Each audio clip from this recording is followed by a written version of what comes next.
Gotong royong yang dilaksanakan oleh warga Marapi, Dusun Diwai Makam, Gampung Lambaruskep, Kecamatan Kuta Alam, Banda Aceh ini dalam rangka menyambut bulan suci Ramadan 1441 Hijriah.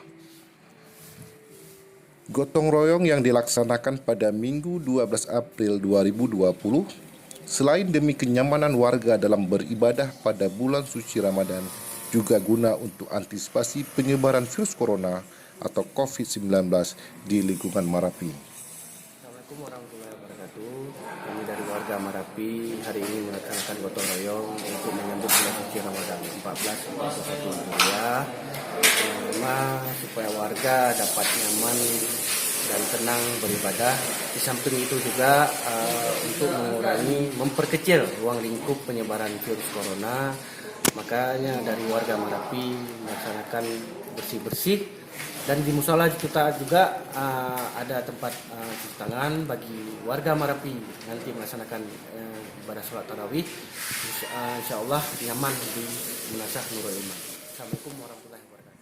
Dalam suasana gotong royong tersebut, warga dihimbau untuk melawan COVID-19 dengan selalu menjaga kesehatan, membiasakan cuci tangan, makan makanan bergizi, menghindari keramaian, dan tetap di rumah bila tidak ada kepentingan mendesak.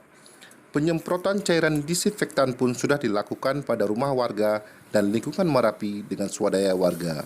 Demikian penjelasan Anu Jurung Marapi, Saudara Afriyadi, yang didampingi Ketua Pemuda Marapi, Saudara Kaidir.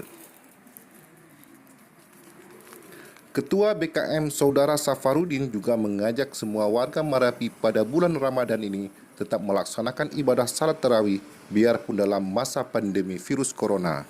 Karena dengan berdoa dan mendekatkan diri di bulan yang baik ini, mungkin wabah tersebut tidak sampai ke kita dan wabah ini lekas berlalu. Demikian tutur beliau.